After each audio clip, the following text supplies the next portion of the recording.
Greetings, groovers. We're here by the crystal waters of Leigh-on-Sea, the ship inn, the gateway to Leigh-on-Sea. I'm delighted to welcome Mr. Graeme Douglas, ex-Curls Flyer and Eddie and the Hot Rod, to the show today. Fantastic. Thank you so much for joining us, Graeme. You're more than welcome. Fantastic. Any friend of old Lee is it's got to be okay. Thank you. And you hail from near here. You're more recently, aren't you? Chalkpool. Chalkpool, yeah. So yeah, the wrong side.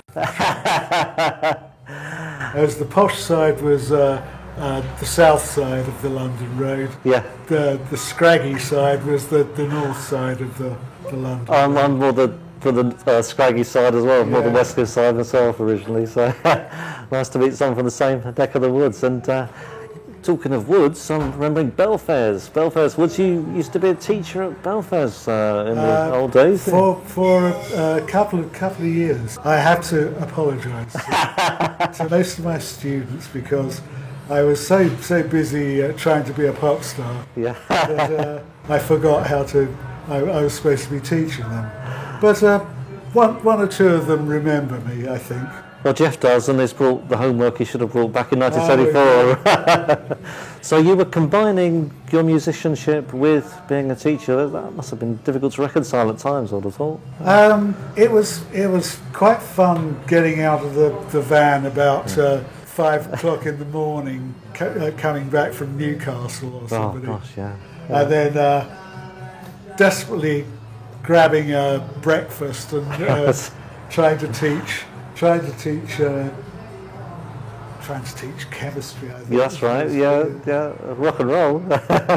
Well, yeah, I don't think I managed to blow up the labs, but there was a couple of close calls. Yeah.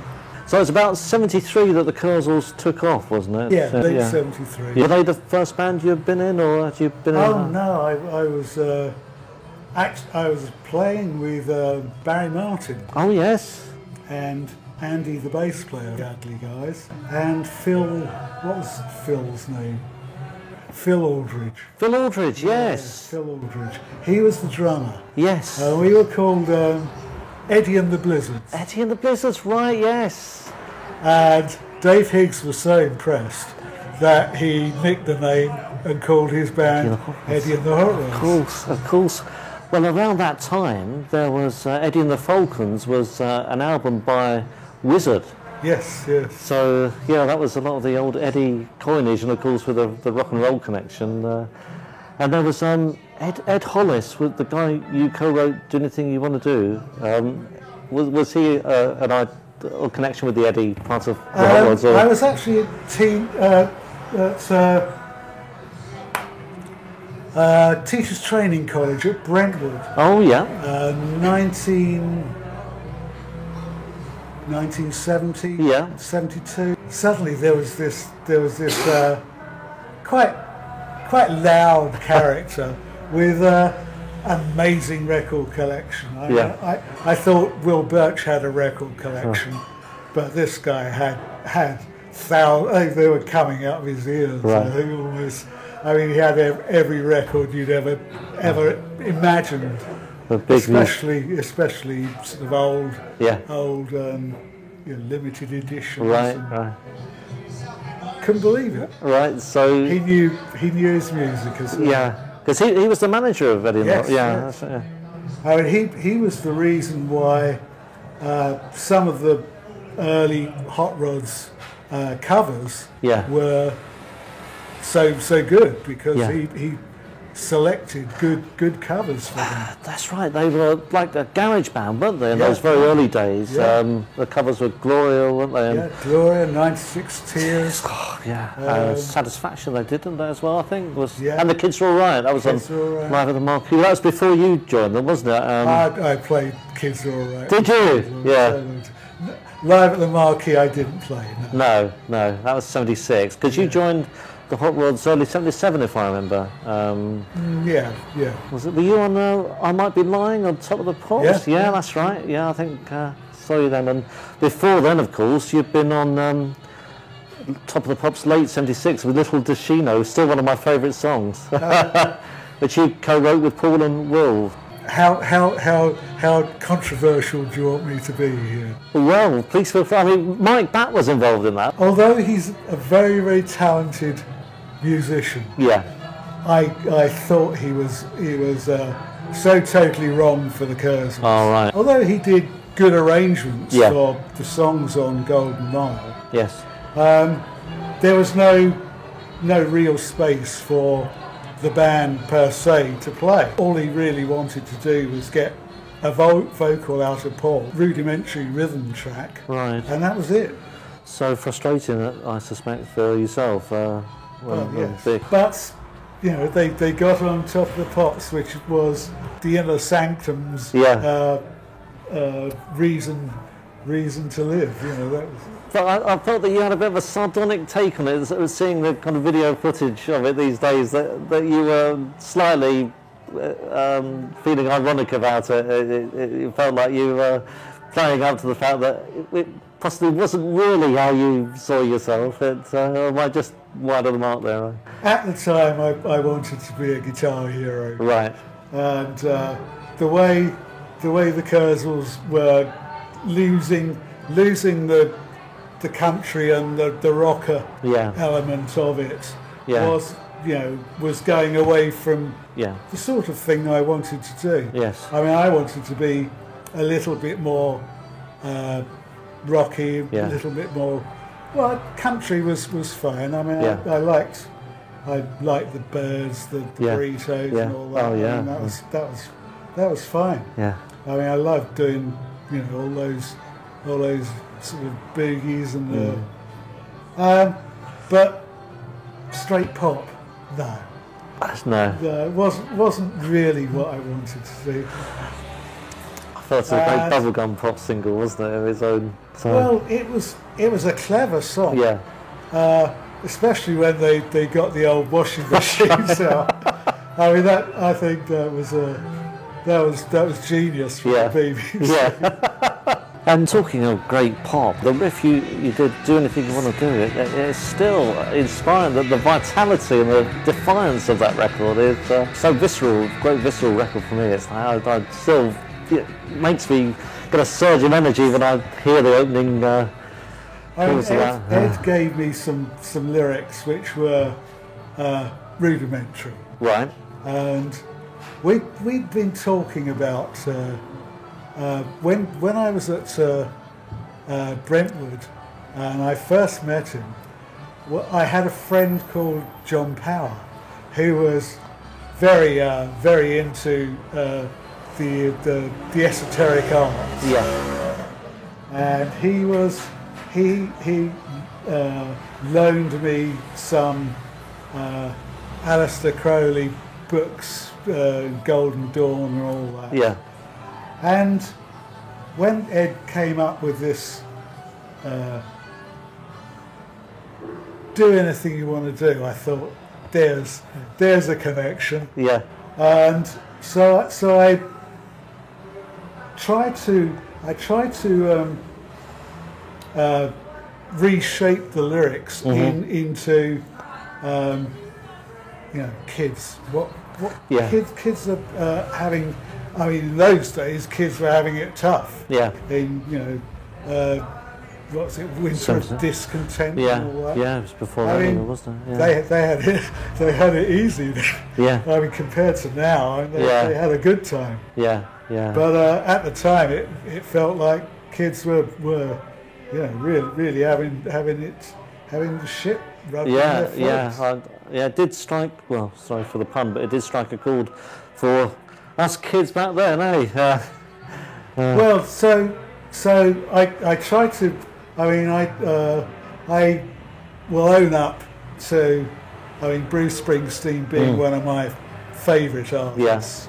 I took the feel of Born to Run. Yes. And just came up with a good driving song. Yeah.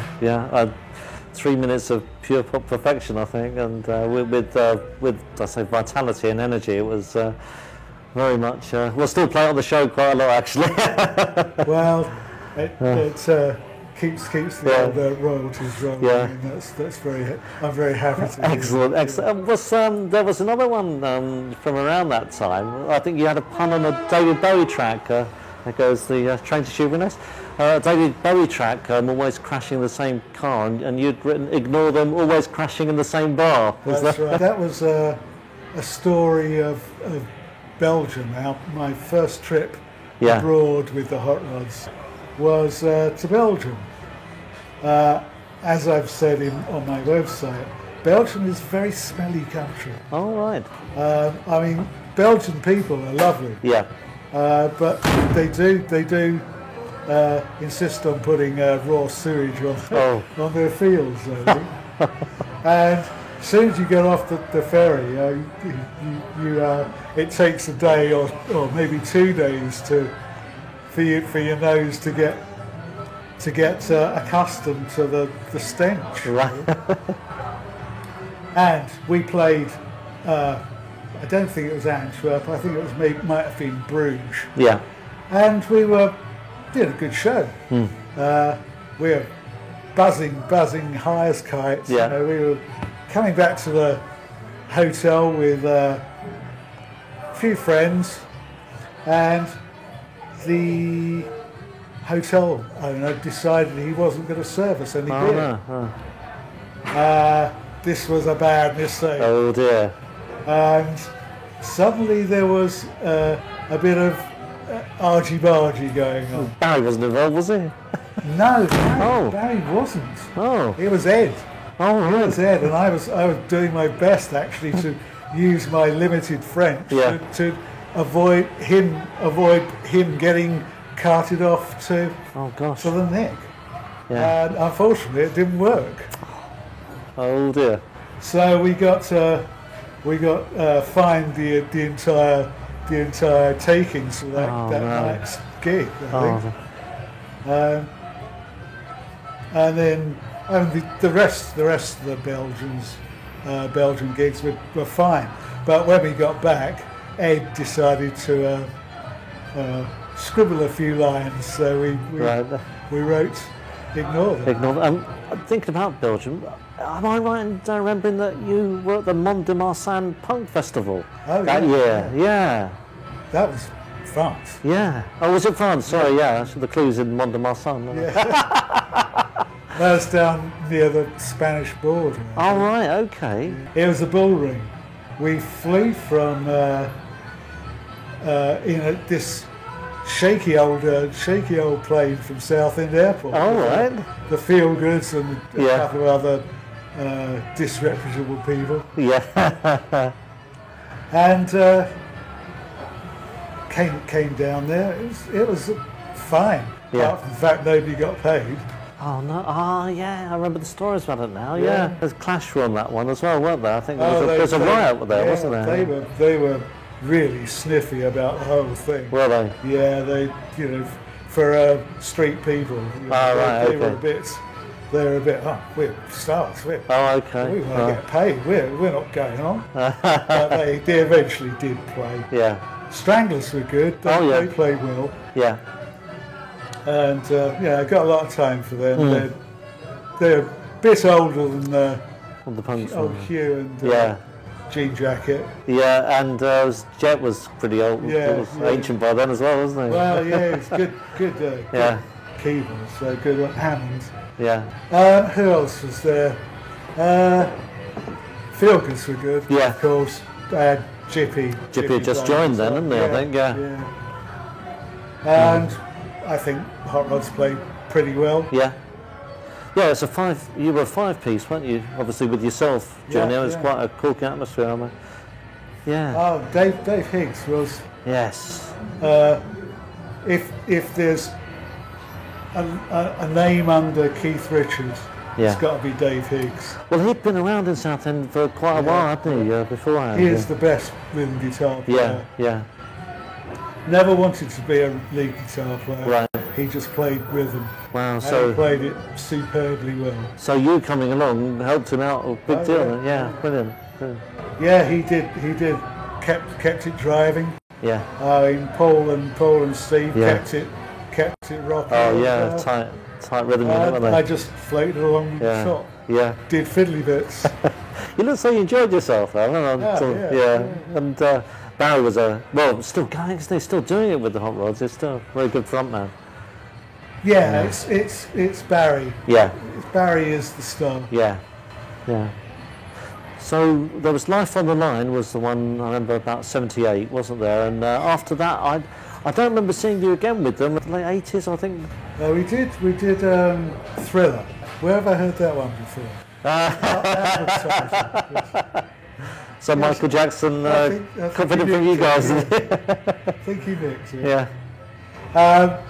No, we got a bit trouble with trying to get a producer for it. Yeah. Because Ed unfortunately had decided he wanted to produce other people like Giovanni Doddomo and the Snivelling Shits and we had Susie down there one night. Oh, right. She made a few demos. Right. And a couple of other people. Yeah. And he decided he didn't want to be on the road anymore and manage a band. Trouble is, we didn't realise that his Andrew Lou Golden effort was precisely that. I mean, he pocketed most of the most of the wonga. Oh dear. Okay. Yeah, he was trying to form, get himself a legend. Yeah. But unfortunately, he also got one or two of his friends had introduced him to something that calmed him down a little bit. Right. Which unfortunately eventually managed to kill him. Oh dear. But so we were short of a manager. Yeah.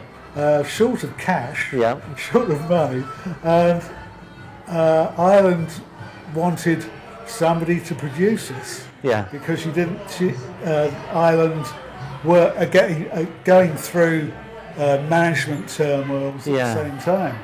Chris Blackwell, wasn't it? I mean, he really didn't want to know anymore. He owned it and left everybody else to get on with it. Yeah. I think he went off to manage the Clash for a bit, didn't he? About that time. I don't think so, but he might have done. Yeah, about 1980, I think.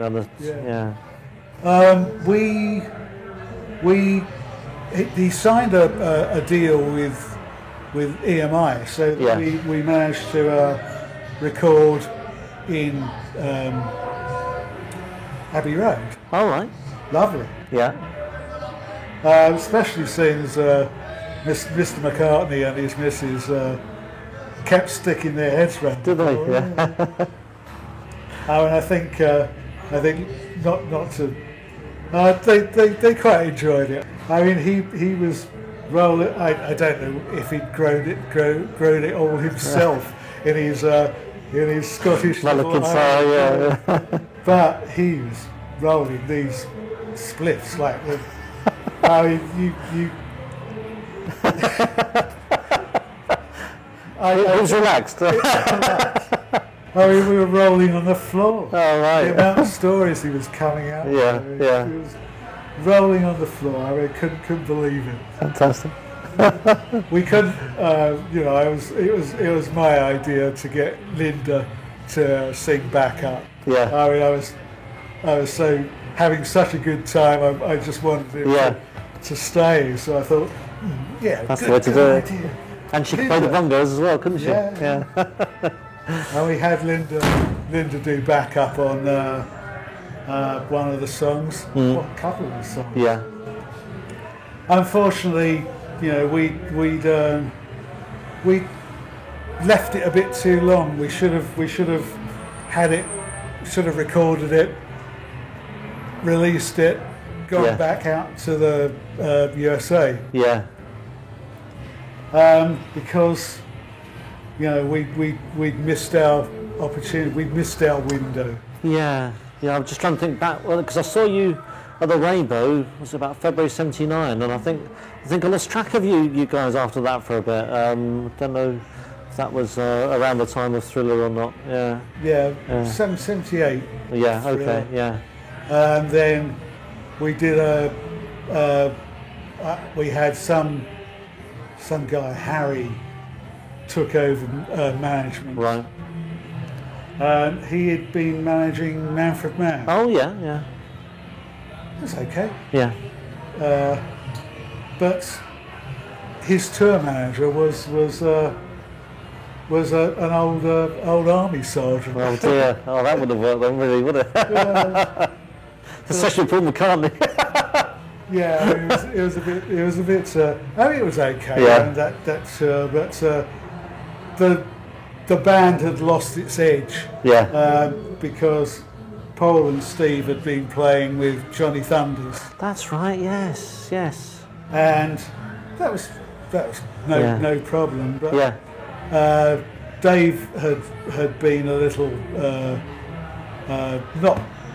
not wanting to tour too much. Yeah.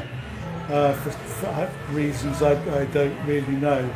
So the edge of the band had gone, and we were making elementary blunders, and not playing as well as we should have been doing. Right.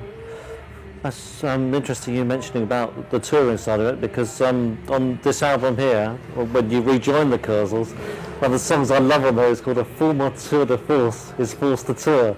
That was Will loves puns. Yeah. He just cannot avoid a pun. Yeah. If there is one to be had, he will have it. And he will strangle it. So Will did the lyrics for the Curzels, and you wrote a lot of the arrangements. I wrote songs, tunes, and the arrangements. Yeah. And you were back with them for a little while in the late 80s on here, weren't you? Yeah. I mean, Curzels will. It's like a scratch band almost. Yeah. If somebody offers a gig, enough people want to do it, then the chances are the Curzels will have a rehearsal and play it. Excellent. Yeah. But apart from that, it's not.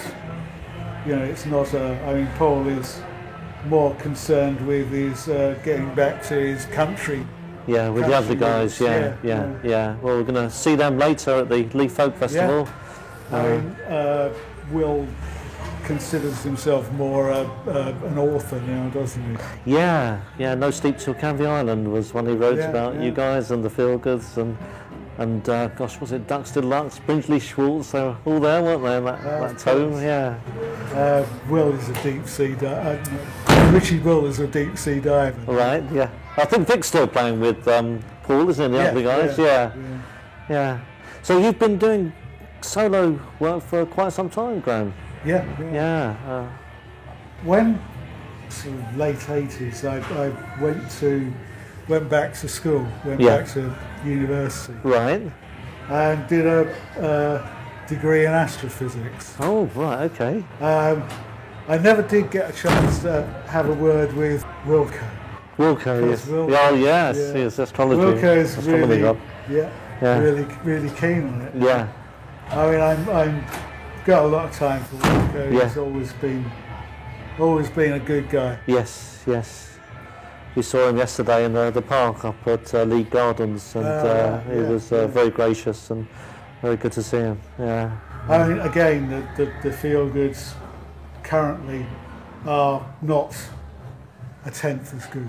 No. I mean, they're good, but it's like, cover band. Yeah. Oh, that's right. It's a tribute band, more or less, isn't it? It feels like. I mean, if Barry had left the Hot Rods, it would be the same. Yeah, exactly. You can't replace that original band, can you?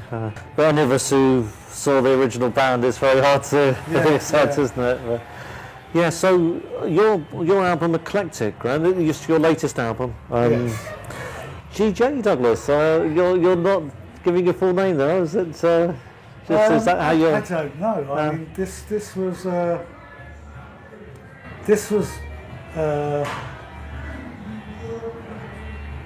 Don't know why. Okay. Suddenly it occurred to me that it might be. It was probably Kiss of Death, in the same way that when we did Do Anything You Want to Do, we titled it The Rods. Yes, no, that was a shame, that wasn't it? Well, yes, I mean it was somebody's bright idea. I forget who, probably Ed's. Yeah. Because he thought Eddie and the Hot Rods was a bit too long. For Top of the Pops or something, or for radio, to be more there was all the punk bands, the Clash and the Firm and the This Is and the That's and the. You reverted back to Eddie and the Hot Rods pretty quickly after, if I recall. Quit This Town, wasn't it? Yeah. Hi Andy. Andy, this is Andy from. I did mention Eddie and the Blizzards.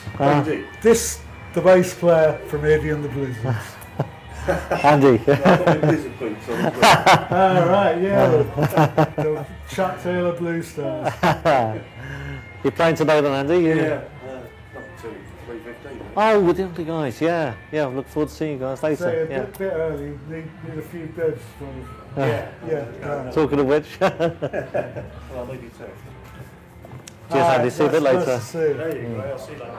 So your album, Graeme, Eclectic, it's what it says on the tin. It's quite a diverse collection of varied material. It goes from sort of Celtic folky, to soul, to what other things is there? Let me remind myself. It has a couple of guest stars. All right. Ben Waters, most amazing boogie woogie, plays occasionally with the Stones. I'm not sure whether he played Glastonbury with them. Right. Okay. But I mean, he is one of the best in the world. What tracks does he play on there? He plays on One of Those Moments. One of Those Moments. Yeah. It's noticed a song by Rochford Boys. Are you born there as well? No, I was born at Rochford. Rochford Hospital. Yeah, likewise. Yeah, and Jeff as well. Yeah. That's kind of almost